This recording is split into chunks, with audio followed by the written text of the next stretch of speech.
चुके हैं या तो जुड़ने भी करेंगे। ठीक है, धन्यवाद धन्यवाद धन्यवाद खुदावंद राजा, सुंदर समय सुंदर दिन को देने के लिए हम आपको धन्यवाद देते हैं प्रभु परमेश्वर। ये आपकी करुणा और दया का ही फल है पिता कि हम आज जीवितों की गिनती में पाए जा रहे हैं पिता परमेश्वर। यदि आपकी इच्छा नहीं होती खुदावंद राजा तो हम आज की इस मीटिंग में पिता परमेश्वर हाजिर नहीं हो पाते। खुदावंद राजा हम आपको धन्यवाद देते हैं पिता परमेश्वर, पिछले दिनों में आपने हम सभी भाई बहनों की रक्षा रखवाली की है, हमें स्वस्थ सुंदर में जीवन दिया है खुदावंद राजा, इसके लिए हम आपको धन्यवाद देना चाहते हैं पिता परमेश्वर। आज का जब हम ये दिन शुरू करने वाले हैं, ये आपकी बड़ी दया है प्रभु परमेश्वर। आपने हमारे मनों को तैयार किया है खुदावंद राजा कि इस पिता परमेश्वर प्रातः काल की वेला में हम आपकी संगति करने वाले हैं प्रभु परमेश्वर। पिता परमेश्वर जितने भी भाई बहन जुड़े हैं उन सभी भाई बहनों को मैं आपके सर्व सामर्थ्य हाथों में समर्पित कर देती हूँ प्रभु परमेश्वर। हर एक को आपके पवित्र लहू के बारे में बांध देती हूँ खुदावंद राजा, ताकि वह शैतान हमारे मनों को भटकाने ना पाए पिता परमेश्वर, हमें विचलित ना करने को पाए खुदावंद राजा। पिता परमेश्वर आज का जो भी सेशन है उसे हम आपको समर्पित कर देते हैं पिता परमेश्वर, इसका संचालन आपकी ओर से होने को पाए पिता परमेश्वर। मेरे मुख को मैं आपके हाथों में सौंप देती हूँ प्रभु परमेश्वर। मुख मेरा हो पिता परमेश्वर, परंतु जो वाणी हो, जो ध्वनि हो, जो वचन हो पिता परमेश्वर, केवल और केवल आपकी ओर से आने को पाए खुदावंद राजा। पिता परमेश्वर आज के इस पूरे सेशन में जो भी आप हमसे बोलना बातचीत करना चाहते हैं प्रभु परमेश्वर अपने वचनों के द्वारा, उन वचनों के द्वारा पिता परमेश्वर हर एक भाई बहनों के आप मनों को छू लेना प्रभु परमेश्वर। आज का जो वचन है पिता परमेश्वर, उसका बीज प्रभु परमेश्वर हर एक के हृदय में प्रभु परमेश्वर बोने को पाए खुदावंद राजा। पिता परमेश्वर सारी आदर, सारी महिमा, सारा गौरव, सारा जलाल हम आपके पिता परमेश्वर प्रिय बेटी यीशु नासरी के नाम को प्रभु परमेश्वर देते हैं। पिता परमेश्वर जितने भी भाई बहन है यहाँ पर बड़ी आशा के साथ प्रभु परमेश्वर अन्य आपकी नई नई बातों को सीखने के लिए आए हैं पिता परमेश्वर, तो उनके पिता परमेश्वर कानों को, उनके मनों को, उनके दिल दिमाग को प्रभु परमेश्वर, उनकी आत्मा को खुदावंद राजा आप खोल देना प्रभु परमेश्वर, ताकि प्रभु परमेश्वर वे आपकी बातों को पूर्ण रीति से संपूर्ण मन से प्रभु परमेश्वर ग्रहण करने वाले हो सके। पिता परमेश्वर ये छोटी सी प्रार्थना हम आपके प्रिय बेटी यीशु नासरी के नाम से मांगते हैं, इसे सुनेगा स्वर्ग राज्य में दया से ग्रहण कर लीजिएगा, आमीन।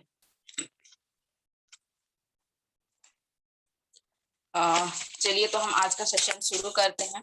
और जैसा कि आपने पोस्टर में देखा है कि आज का टॉपिक है हार्ट ऑफ फॉरगिवनेस, मतलब कि माफ करने वाला हृदय। मैं सभी से आप सभी से यह एक क्वेश्चन करना चाहूंगी। वो क्वेश्चन यह है कि माफ करना इजी है या टफ? मतलब मतलब यदि हम किसी को करना चाहते हैं तो हम उसे इजीली कर पाते हैं या हमें थोड़ा सा टाइम लगता है या हम सोचते हैं उस बारे में? यदि आप आंसर करना चाहें तो भी आप आंसर कर सकते हैं। मेरा ये क्वेश्चन है कि माफ करना इजी है या टफ?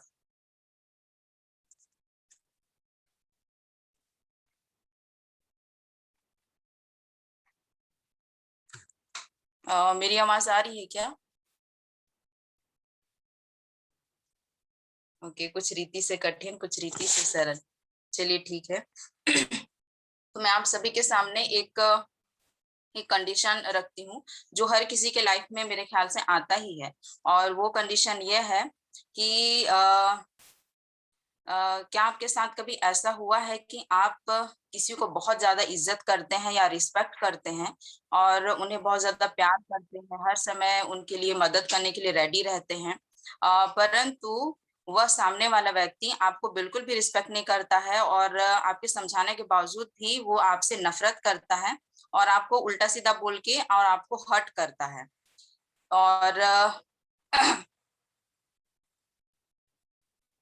ओके, तो आपको यदि आप किसी की बहुत ज्यादा इज्जत करते हैं और सामने वाला व्यक्ति यदि आपको हर्ट करता है, तो कितनों के जीवन में ऐसा होता है कि कई बार बहुत सारे लोग हमें हर्ट कर देते हैं, और हम जो बातें सामने वाले से एक्सपेक्ट नहीं करते वही बातें वो बोलता है, और हम इतना ज्यादा निराश हो जाते हैं और सामने वाले व्यक्ति के प्रति हमारे दिल दिमाग में नफरत आ जाता है, हमारे मन में अशांति छा जाती है और हम बहुत ज्यादा अनकंफर्टेबल फील करने लगते हैं। मेरे ख्याल से मुझे लगता है कि सभी के जीवन में एक ना एक बार तो ऐसा कंडीशन आया ही है, या तो मसीह में आने के बाद या तो मसीह में आने के पहले ऐसा कंडीशन आया होगा। आई थिंक सभी के जीवन में ऐसा आया ही होगा। ओके, तो रिसर्च से भी यह ऐसा पता चलता है, अगर साइंस से अगर हम लोग देखेंगे तो मैक्सिमम लोग अनफॉरगिवनेस मतलब माफ कर पाने में बहुत सारे लोग फेल हो जाते हैं, और इसके अनेक साइड इफेक्ट हमारे शरीर में भी पड़ता है, जैसे कि हम डिप्रेशन में चले जाते हैं, बीपी का प्रॉब्लम हो जाता है, इम्यून सिस्टम कमजोर हो जाता है, बहुत सारा टेंशन हो जाता है, सिर दर्द हो जाता है इत्यादि। तो यह सब बीमारियां उन व्यक्तियों को आ जाती है जो क्या करते हैं, माफ नहीं करते हैं। इसका मतलब यह हुआ कि यदि हम माफ करने में असफल हो जाते हैं तो दूसरों का तो नुकसान नहीं होगा, परंतु शारीरिक रूप से यह हमारा ही नुकसान करता है। और जब हम मसीह आत्मिकता की बात करते हैं तो मसीहियत में माफ करना बहुत ज्यादा जरूरी है। आज हमें यह जानने की जरूरत है कि हमें माफ करना क्यों जरूरी है। प्रभु यीशु ने हमें सिखाया है कि एक मसीह होना मतलब एक माफ करने वाला व्यक्ति होना, और उन्होंने हमें सिखाया है कि माफी का प्रभाव केवल हमारे प्रेजेंट लाइफ में ही नहीं परंतु हमारे आने वाले लाइफ में भी बहुत ज्यादा पड़ता है। हम यदि एक वचन को देखेंगे जो लिखा है मत्ती और अध्याय है 6 और उसका वर्ष है 14 to 15, वहां पर ऐसा लिखा है कि इसलिए यदि तुम मनुष्य के अपराध क्षमा करोगे तो तुम्हारा स्वर्गीय पिता भी तुम्हें क्षमा करेगा, और यदि तुम मनुष्यों के अपराध क्षमा न करोगे तो तुम्हारा पिता भी तुम्हारे अपराध क्षमा न करेगा। तो हमारे लिए क्या है, यदि हम दूसरे व्यक्ति को यदि हम क्षमा करते हैं तभी याद रखिएगा कि परमेश्वर पिता हमें क्षमा करेगा। यदि हम क्षमा नहीं करते हैं तो प्रभु भी हमें क्षमा नहीं करेगा। यदि हम सामने वाले व्यक्ति को क्षमा नहीं करते हैं और हम यह चाहते हैं कि प्रभु हमें क्षमा कर दे तो ये इम्पॉसिबल है। तो हर एक व्यक्ति को इस पृथ्वी पर दूसरों को क्षमा हर एक व्यक्ति जो इस पृथ्वी पर दूसरों को क्षमा नहीं करता है वो खुद परमेश्वर से माफी के काबिल नहीं है। अगर हम दूसरों को क्षमा नहीं करते हैं तो हमारा भी यह हक नहीं बनता कि हम परमेश्वर से क्या मांगे, क्षमा करें। बहुत सारे लोग यह सोच रहे होंगे कि हम लोग तो माफ करते हैं, या तो फिर आज तक मसीह में आने से पहले या मसीह में आने के बाद जितने भी लोगों ने हमसे माफी मांगा है तो हम उनको सभी को हमने माफ किया है। तो यहाँ पर एक और सवाल यह खड़ा होता है कि हमने माफ यदि किया है तो क्या हमने सिर्फ माफ किया है या मन से माफ किया है। यह हमारे लिए आज सोचने विचारने का समय है, क्योंकि हम सोचते हैं कि हम माफ तो कर देते हैं परंतु क्या हम मन से माफ कर पाते हैं। जैसा हम एक वचन को देखेंगे जो लिखा है मत्ती 18 का 35, वहां लिखा है कि इसी प्रकार यदि तुम में से हर एक अपने भाई को मन से क्षमा ना करेगा तो मेरा पिता जो स्वर्ग में है तुमसे भी वैसा ही करेगा। मतलब हमें केवल क्षमा ही नहीं करना है, हमें केवल माफी नहीं करना है, हमें क्या करना है, मन से माफ करना है, मन से क्षमा करना है। यहाँ स्पष्ट लिखा हुआ है कि हमें केवल क्षमा नहीं करनी है, हमें मन से क्षमा करनी है। मन से क्षमा करने का क्या मतलब होता है, मन से क्षमा करने का मतलब होता है कि भूल जाना। मतलब जो सामने वाले ने हमारे विरुद्ध जो या तो उसने जो हमें हर्ट किया है या तो जो अपराध किया है उस अपराध को हमें भूल जाना है, हमें उसे याद नहीं रखना है। लेकिन क्या होता है हमारे जीवन में, हम माफ तो कर देते हैं, ठीक है मैंने तुझे माफ कर दिया करके हम बोलते हैं, परंतु जब हम उस व्यक्ति को हमारी आंखों के सामने देखते हैं तो बार बार हमें वही रिमाइंड होता है कि इसने मेरे साथ क्या किया था, और उस चीज को हम लोग भूल नहीं पाते हैं। तो क्या हमने उस व्यक्ति को पूरी रीति से माफ कर दिया, या तो पूरी रीति से यदि हमने उस व्यक्ति को क्षमा किया या नहीं किया। यदि हम उस बात को याद रखते हैं मतलब कि हमने उसे पूर्ण रीति से क्षमा नहीं किया है।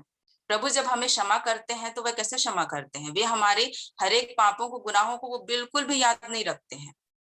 लेकिन हम क्या करते हैं, उन बातों को बार बार रिमाइंड करके हमारे मन में और भी ज्यादा नफरत की भावना आ जाती है, और भी ज्यादा हमारे मन में क्या आ जाती है, अशांति आ जाती है। तो आज हमें ये सीखने की जरूरत है कि हम मन से कैसे क्षमा कर पाएंगे। हमें क्या करना है, हृदय से और मन से क्षमा करनी है। तो यदि हमें परमेश्वर की नजरों में माफी पानी है तो हमें क्या करना सीखना पड़ेगा, दूसरों को माफ करना सीखना पड़ेगा। प्रभु जब अपने चेलों को प्रार्थना करना सिखा रहे थे तो उन्होंने क्या कहा था, जो हमें मिलता है मत्ती 6:12 में, और जिस प्रकार हमने अपने अपराधियों को क्षमा किया है वैसे ही तू भी हमारे अपराधों को क्षमा कर। यहाँ पर स्पष्ट लिखा है, हमने जैसे अपराधियों को क्षमा किया है वैसे ही आप हमें क्षमा कीजिए। यदि हमने क्षमा ही नहीं किया है तो हम यह कैसे सोच सकते हैं कि प्रभु हमें क्षमा करेगा। इसीलिए आज हमें बहुत ज्यादा जरूरी है कि हम दूसरों को माफ करना सीखें। यदि हम मसीहियत में हैं तो यह हमारे लिए बहुत ही ज्यादा जरूरी है। कई भाई बहनों के दिमाग में यह सवाल चल भी रहा होगा कि हम दूसरों को माफ करना तो चाहते हैं पर हम कर नहीं पाते हैं। तो यहाँ पर 3 बातें सीखने की जरूरत है जो मैं आपको बताना चाहूंगी। यहाँ पर पहला पॉइंट है कि माफ करना और मेल मिलाप करना 2 अलग अलग तथ्य हैं। बहुत से लोग ये समझते हैं कि माफ करना मतलब उस व्यक्ति से दोबारा मिलना, दोबारा से उसके साथ संबंध रखना, पहले जैसे दोस्ती और रिलेशनशिप बनाना। पर मैं बताना चाहूंगी भाई बहनों, मेरे प्रिय भाई बहनों, कि ऐसा नहीं है।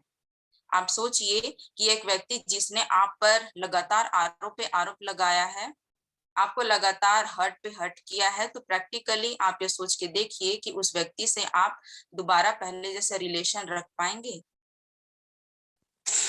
पवित्र बाइबल हमें माफ करने की आज्ञा तो देती है, पर हर एक उस व्यक्ति से दोबारा जुड़ने के लिए नहीं कहती जो आपका बुरा कर चुका है या बुरा करता आ रहा है।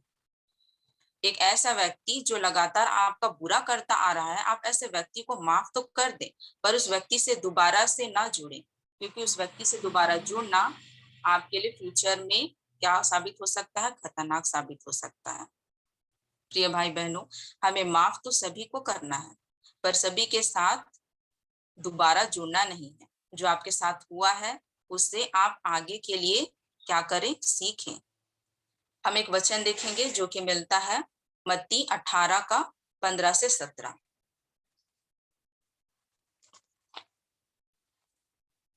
ठीक है, यहाँ पर ऐसा लिखा है कि यदि तेरा भाई तेरे विरुद्ध अपराध करे तो जा और अकेले में बातचीत करके उसे समझा। यदि वह तेरी सुने तो तूने अपने भाई को पा लिया। यदि वह ना सुने तो 1 या 2 जन को अपने साथ, और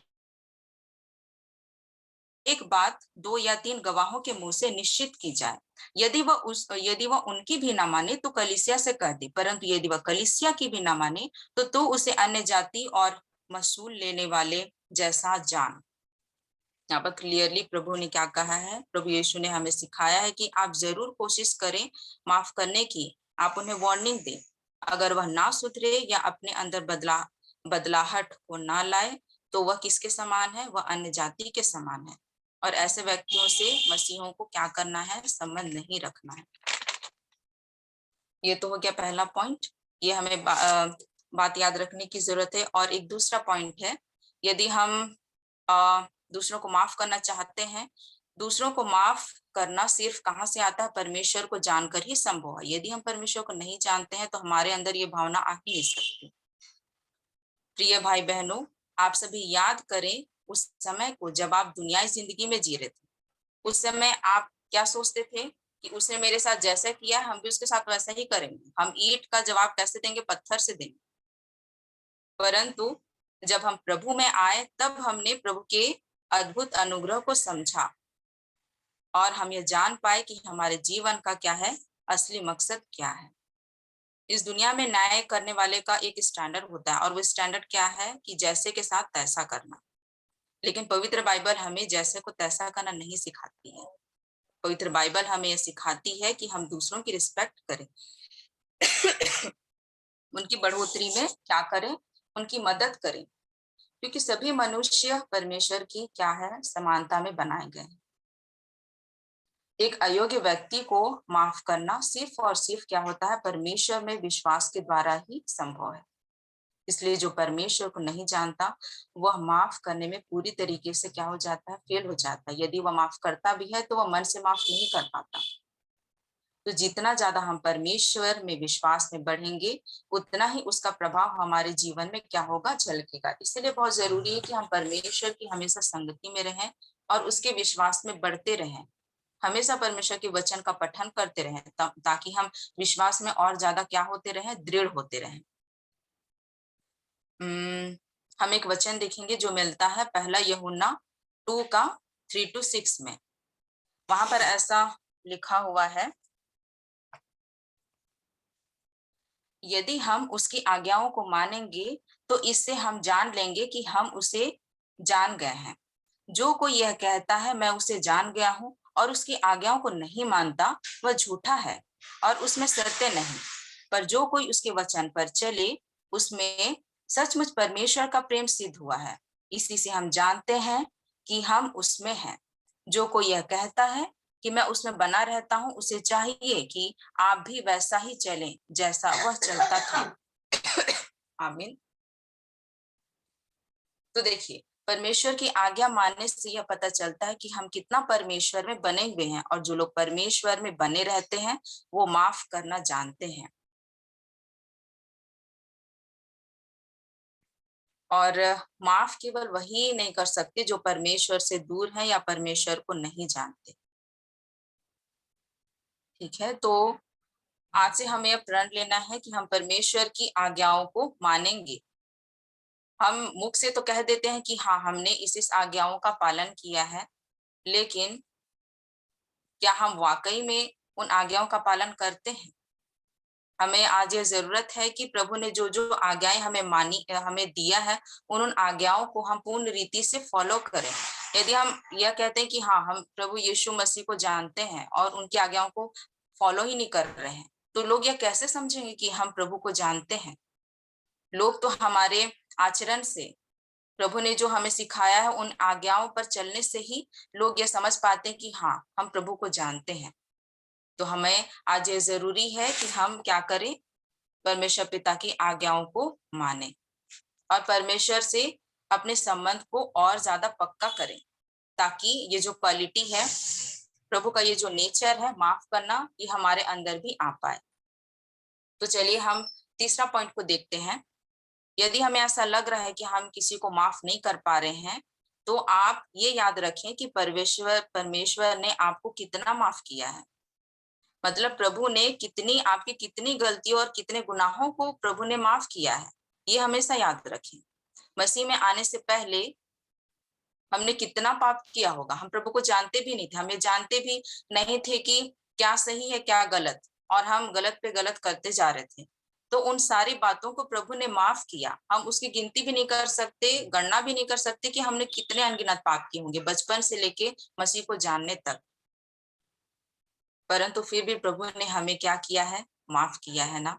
तो हमें भी ये सीखना है कि हम दूसरों को माफ करें। और प्रभु हमें क्या सिर्फ माफ करता है, प्रभु मन से माफ नहीं करता, प्रभु मन से भी माफ करता है और हमारे हर एक पापों को भुला देता है। मतलब कि वो प्रभु उनका लेखा जोखा भी नहीं रखता है। तो हमें अपने हृदय को, अपने मन को भी ऐसा ही बनाना है। प्रिय भाई बहनों, यदि आपको किसी व्यक्ति को माफ करने में कठिनाई हो रही है तो आप याद करें कि परमेश्वर ने आपको कितनी बार माफ किया है। यदि आप 10 आज्ञाओं को देखें जो कि मिलता है निर्गमन अध्याय 20 में, जो आप सभी जानते हैं कि 10 आज्ञाएं कौन कौन सी हैं, तो वहां पर एक आज्ञा है कि चोरी ना करना। यदि हम अपने बचपन को टटोलेंगे तो क्या हमने कभी चोरी नहीं किया होगा। और एक आज्ञा यह भी लिखा हुआ है कि दूसरों की चीजों का लालच ना करना। परंतु आज क्या हम दूसरों के घर को देख के, उनके गाड़ी घोड़े को देख के, उनके मोबाइल को देख के, उनके कपड़े को देख के क्या हम उसका लालच नहीं करते हैं? तो क्या यह परमेश्वर की आज्ञा का पालन हुआ या परमेश्वर की आज्ञा का उल्लंघन हुआ? आप यह बहुत अच्छी रीति से जानते हैं ना। आज के दिन में क्या है, हम एक भी आज्ञा को ठीक से परफेक्टली फॉलो नहीं कर रहे हैं। इसलिए भजन संहिता 130 का 3 उसमें भी यह लिखा हुआ है कि हे यहोवा, यदि तू अधर्म के कामों का लेखा ले तो हे प्रभु कौन खड़ा रह सकेगा। सही बात है, यदि प्रभु हमारे धर्म के कामों को देखेंगे तो हम में से कोई भी एक भी व्यक्ति ऐसा नहीं है जो प्रभु के सामने खड़ा होने लायक भी बचा रहे। हम सभी कहीं ना कहीं इम्परफेक्ट हैं, हम सभी ने पाप किया है और हमें सभी को माफी की जरूरत है, जो प्रभु बेहतर तरीके से जानते हैं। इसलिए यदि एक व्यक्ति जब अपने ईगो को त्याग कर सोचे तभी वह माफ कर पाएगा। परमेश्वर ने हम सबको माफ करने के लिए अपने इकलौते पुत्र यीशु मसीह को भेजा और वो हमें माफी देने के लिए क्या हुआ, वो हमारे लिए बलिदान हो गया। उन्होंने सोचा भी नहीं, एक मिनट के लिए भी परमेश्वर ने यह नहीं सोचा कि यह मेरा इकलौता पुत्र है तो मैं इसे नहीं भेजूंगा। उन्होंने पूरे संसार के हर एक मनुष्य के पाप क्षमा के लिए, पापों से मुक्ति के लिए, हमें माफी दिलाने के लिए अपने इकलौते पुत्र तक को दे दिया। और जब प्रभु हमें माफ करते हैं वो हम खूबियों को देकर हमें माफ नहीं करते हैं, परंतु यीशु के बलिदान को देकर हमें माफ करते हैं। इस बात को हमें हमेशा याद रखना है। हमारे गुनाहों की सजा क्या थी? हमारे गुनाहों की सजा क्या थी? नरक और आग। परंतु यीशु ने उस नरक की आग की जगह हमें क्या दिया? स्वर्ग दिया, और आग की जगह अपने सिंहासन के पास स्थान दिया। इसलिए जैसा परमेश्वर ने हमें माफ किया है उसी प्रकार हम भी दूसरों को क्या करें? माफ करें। तो मेरे प्रिय भाई बहनों, आप भी ऐसे सिचुएशन में हैं जहां आप किसी को माफ करना चाह रहे हैं और नहीं कर पा रहे हैं, तो इन बातों पर आप जरूर विचार करें। मुझे लगता है कि सभी भाई बहनों ने इन 3 बातों को अपने मन में रखा है। मैं जब प्रभु से यह बात कर रही थी, यह पूछ रही थी कि प्रभु आपने मुझे यह मौका दिया है तो मैं किस टॉपिक पे बोलूं, किस टॉपिक पे लोगों को बताऊं। तो उन्होंने मेरे जीवन को टटोला, क्योंकि मेरे जीवन में भी ऐसा बहुत समय आया जब मैं लोगों को माफ नहीं कर पा रही थी, मतलब पूर्ण रीति से माफ नहीं कर पाती थी। मेरे जब मसीह में आने से पहले मेरे अंदर इतना गुस्सा भरा हुआ था, मैं अपने पेरेंट्स से भी इतना गुस्सा हो जाती थी, छोटी छोटी बातों में गुस्सा हो जाती थी, उन्हें इजिली माफ नहीं कर पाती थी। वो मुझे मनाने आते थे और कई बार ऐसा होता था कि मैं 2-3 दिन तक खाना भी नहीं खाती थी, वो सिर्फ क्या की वजह से? अपने ईगो की वजह से। लेकिन मैं जब मसीह में आई तब प्रभु ने मुझे सिखाया कि माफ कैसे करना है। अभी भी जब हम अपने व्यक्तिगत जीवन को आज देखते हैं तो कई बार ऐसे होता है कि हम लोगों को माफ नहीं कर पाते हैं, मसीह में आने के बाद भी। तो यह अपने जीवन को टटोलने की जरूरत है हमें कि हम वाकई में लोगों को माफ करें। तो मैं सभी भाई बहनों से यह आग्रह करूंगी, यह बोलूंगी कि जितने भी भाई बहनों ने आज तक जितने भी लोगों को यदि उन्होंने माफ नहीं किया है, क्योंकि ये एक बात है कि यदि हम लोगों को माफ नहीं कर पाते हैं तो हमारे जीवन में बहुत सारे आशीष रुक जाते हैं। यदि हम लोगों को माफ करते हैं तो वह हमारे लिए क्या होता है कि एक आशीष का कारण भी बनता है, और हम आत्मिक रीति से और आगे बढ़ते हैं। मैं आपको एक एग्जाम्पल बताती हूँ। मान लीजिए ये किसी का बुराई है और उसने मेरे को हर्ट किया और इसको मैंने अपने मन में क्या कर लिया? रख लिया। और फिर दूसरा व्यक्ति आया तो उसने भी मुझे हर्ट किया और मैंने उसके हर्ट को भी रख लिया। और फिर तीसरा व्यक्ति आया, उसने मुझे हर्ट किया और उस हर्ट को भी मैंने अपने पास रख लिया, अपने दिल दिमाग में बसा के रख लिया। अब जब इन चीजों को लेकर हम परमेश्वर के सामने जाएंगे और मान लीजिए, इमेजिन कीजिए कि आपके पास्टर आपसे कहते हैं कि आप हाथ उठाकर परमेश्वर की महिमा करें, तो क्या आप ऐसे परमेश्वर की महिमा कर पाएंगे? क्योंकि आपका हाथ तो भरा हुआ है, आपका हृदय तो भरा हुआ है। तो क्या आप उस खुले हृदय से पूर्ण रीति से परमेश्वर की महिमा कर पाएंगे? नहीं कर पाएंगे। और यदि आपने पहले व्यक्ति को माफ किया तो एक आपका बोझ हल्का हो गया, दूसरे व्यक्ति को आपने माफ किया और बोझ हल्का हो गया, धीरे धीरे आपकी आदत हो गई और आपने लास्ट में सभी को माफ कर दिया। तो अब आप खुले हृदय से परमेश्वर को क्या कर पाएंगे? परमेश्वर की महिमा आराधना कर पाएंगे। और यही आराधना और यही धन्यवाद का बलिदान परमेश्वर पिता को हमसे चाहिए।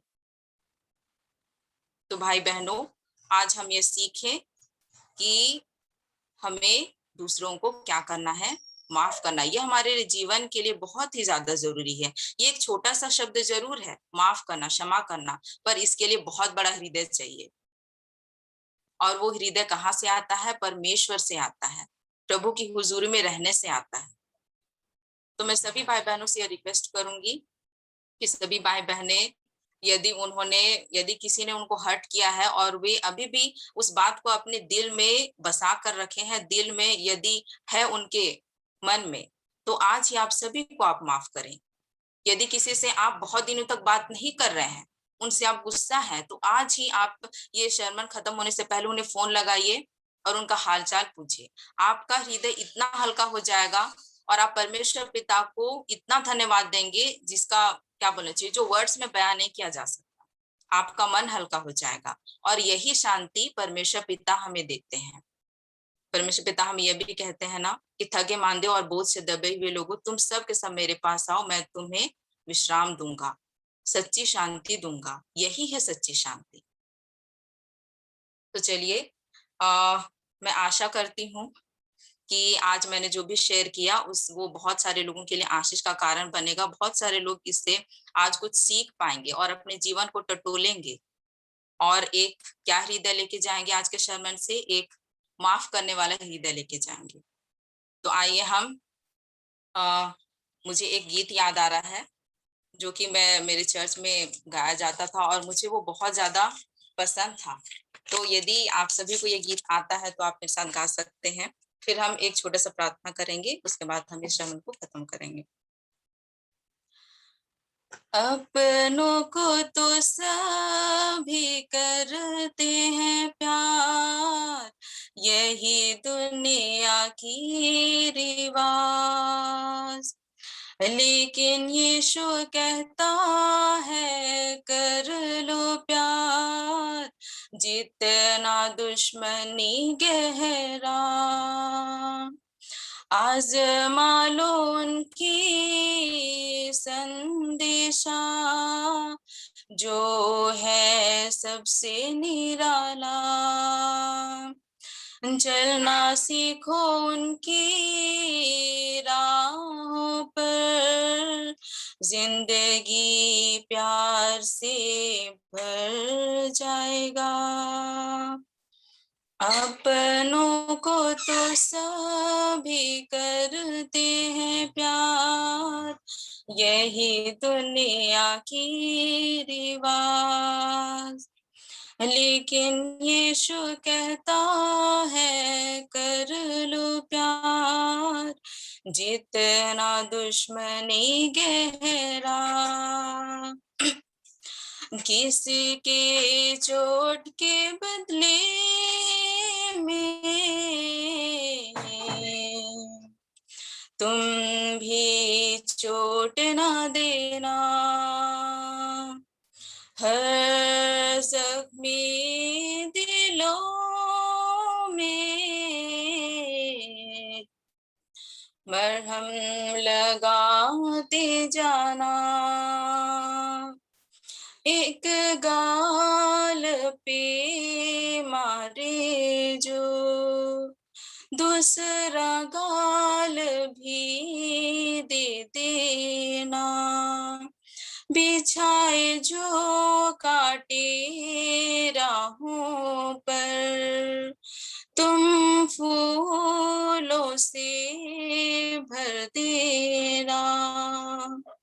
अपनों को तो सभी करते हैं प्यार, यही दुनिया की रिवाज, लेकिन यीशु कहता है कर लो प्यार, जितना दुश्मनी गहरा।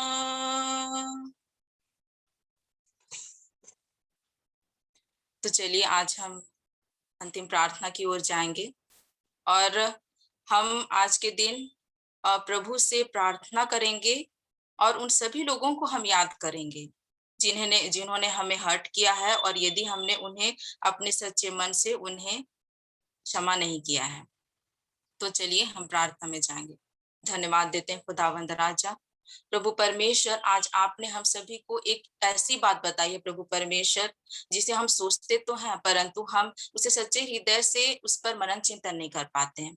प्रभु परमेश्वर, आपने आज हमें यह मन दिया कि हम आज अपने हृदय को खोलें प्रभु परमेश्वर, और आज उन सभी लोगों को हम याद करें पिता परमेश्वर, जिन्हें हमसे कोई ना कोई शिकायत है प्रभु। और यदि हमारे विरुद्ध किसी ने अपराध किया और हमने उन्हें पिता परमेश्वर क्षमा नहीं कर पाए खुदावंद राजा, प्रभु परमेश्वर मैं प्रार्थना करती हूँ जितने भी भाई बहने प्रभु परमेश्वर इस सरमन में उपस्थित है, जितने भी भाई बहने प्रभु परमेश्वर और भी सरमन को सुनेंगे प्रभु परमेश्वर, सभी के हृदय को प्रभु परमेश्वर आप एक माफी, एक क्षमा करने वाला हृदय बनाना पिता परमेश्वर। पिता परमेश्वर, हम यह जाने, हम यह समझे प्रभु कि जिस रीति से आपने हमें क्षमा किया है उसी रीति से हम भी बाकी लोगों को, दूसरे लोगों को प्रभु परमेश्वर हम क्षमा कर पाए। पिता परमेश्वर, मैं सारी भाई बहनों को आपके चरणों तले लाती हूँ, सारी भाई बहनों के लिए धन्यवाद देती हूँ प्रभु परमेश्वर कि आपने उनके मनों को खोला, आपने उनके हृदयों को खोला, आपने उनके कानों को खोला प्रभु परमेश्वर, कि आज आपने प्रभु परमेश्वर उनके सामने जो भी वचन को प्रभु परमेश्वर दिया है वे उसे समझ पाए प्रभु परमेश्वर। और प्रभु परमेश्वर, बहुत सारे बहनों ने पिता परमेश्वर आज यह प्रण भी लिया है कि आज से हम यदि किसी को माफ करना है तो हम उससे सच्चे हृदय से, पूर्ण मन से हम उन्हें क्षमा करेंगे। पिता परमेश्वर, हम आपको सारी बातों के लिए धन्यवाद देना चाहते हैं, इस सुंदर सरमन के लिए भी हम आपको धन्यवाद देना चाहते हैं पिता परमेश्वर। मैं अपने आप को भी धन्यवाद प्रभु परमेश्वर, मैं अपने आप के लिए धन्यवाद देना चाहती हूँ खुदावंद राजा, कि प्रभु परमेश्वर आपने मेरे मन को चलाया और इस सुंदर टॉपिक को आपने हमारे समक्ष में रखा पिता परमेश्वर। प्रभु परमेश्वर, हम पिता परमेश्वर सारी महिमा केवल और केवल आपके पवित्र नाम को देना चाहते हैं खुदावंद राजा। और ये सुंदर सीख जो आज आपने हमें दिया है प्रभु परमेश्वर, इसे हम लेकर प्रभु परमेश्वर हम यह इसे लेकर जाना चाहते हैं खुदावंद राजा। सारी आदर सारी महिमा आपको मिले। और पिता परमेश्वर, छोटी सी प्रार्थना हम आपकी प्रिय बेटी यीशु नाज़री के नाम से मांगते हैं, इसे सुननेगा और स्वर्ग राज्य में दया से ग्रहण कर लीजिएगा, आमीन। तो आप सभी भाई बहनों को जुड़ने के लिए धन्यवाद। और मैं आशा करती हूँ कि बहुत सारे लोग आज के वचन से आशीषित हुए होंगे। और मैं आगे के समय को सरिता दी को मैं हैंड ओवर करना चाहूंगी।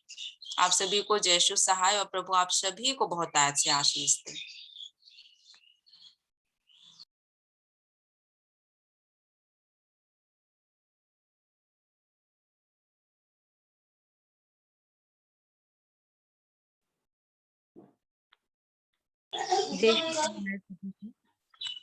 और मैं पर्सनली और मैं विश्वास करती हूँ कि मेरे साथ में भी हम जितने भी आज के सरमन को सुना है और ये हमारे जीवन के लाभदायक हो, मैं रियल में थैंक यू बोलना चाहती हूँ हमारे बीच बहन रोज मैरी को, क्योंकि हम लोग बहुत सारे ऐसे वचन को तो सुनते हैं रोज, और इवन अगर मैं कहूँ तो हम लोग सब डेली बाइबल रीड करते हैं, बहुत सारे वचनों से परमेश्वर हमसे बातचीत करता है और हम बहुत आनंदित होते हैं अच्छे अच्छे वचन को सुनकर।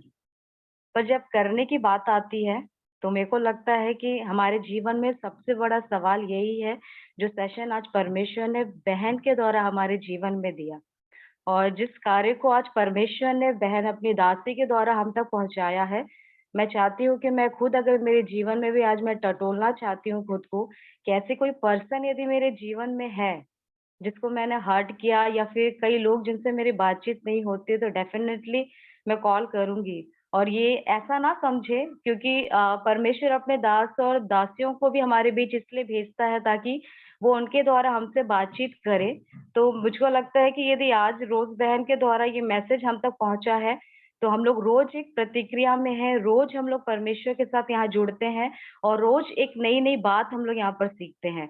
और हर एक दिन परमेश्वर नई बातों को सिखाता है, मतलब वो चीज़ वो दिन के लिए हमको स्मरण करते हुए अपने लाइफ को जीने की बात रहती है। और आज का लेसन जो हमारे लिए परमेश्वर ने दिया है, वो लोगों को माफ़ करना। उसके लिए एक कार्य भी दिया है कि हमें उससे कॉल करके पूछना है, जैसे बहन ने हम लोगों को बताया।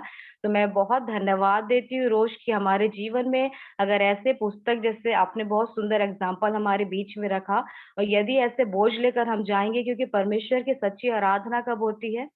जब हम हाथ ऊपर करके परमेश्वर को महिमा देते हैं। और यदि हमारा हाथ खुद सच में अगर एक बोझ को लेकर चल रहा है, तो हम कभी भी आराधना नहीं कर सकते, क्योंकि परमेश्वर सच्चे आराधक और उपासक को ढूँढता है। और वो तब होती है जब संपूर्णतः हम दोनों हाथ को रेज़ करते हुए प्रभु की स्तुति करते हैं। तो जो आज कार्य हम सभी को मिला है, मैं उम्मीद करती हूँ कि हम में से हर एक लोग इस कार्य को करें, ताकि हम परमेश्वर के राज्य में उनके सिंहासन तक पहुँचने के लिए हम सक्षम होने पाएँ। तो मैं बहुत-बहुत धन्यवाद देती हूँ रोज़ बहन आपको कि आपने आशीषित किया, और आप सबसे भी अनुरोध करती हूँ, ये मेरे लिए भी एक टास्क है आज के लिए कि इसको मैं डेफ़िनेटली करूँ। और यदि सचमुच में किसी का जीवन आज के सरमन से बदला है और आपने उन चीज़ों को किया है, तो मैं सबसे रिक्वेस्ट करती हूँ कि ज़रूर अपना जो आज का दिन में अगर आपने किसी को कॉल किया, किसी के साथ ऐसा समय को बिताया कि आपने सॉरी बोला, किसी से बातचीत स्टार्ट किया है, तो आप ज़रूर ग्रुप में इस मैसेज को छोड़ें, बहुत लंबा नहीं, लेकिन अगर आपने किया है तो एटलीस्ट एक डन लिख सकें। ताकि इससे क्या होता है कि परमेश्वर को हम धन्यवाद दें, ये पता चलता है कि सरमन से आज परमेश्वर ने हमसे बातचीत किया, और उसका प्रूफ हम लोगों के बीच में एक साक्ष्य के रूप में दें। तो प्रेज़ द लॉर्ड, और बहुत-बहुत धन्यवाद वन्स अगेन रोज़मेरी बहन को, और आप सभी को भी जय Yeshu Masih. Have a blessed day.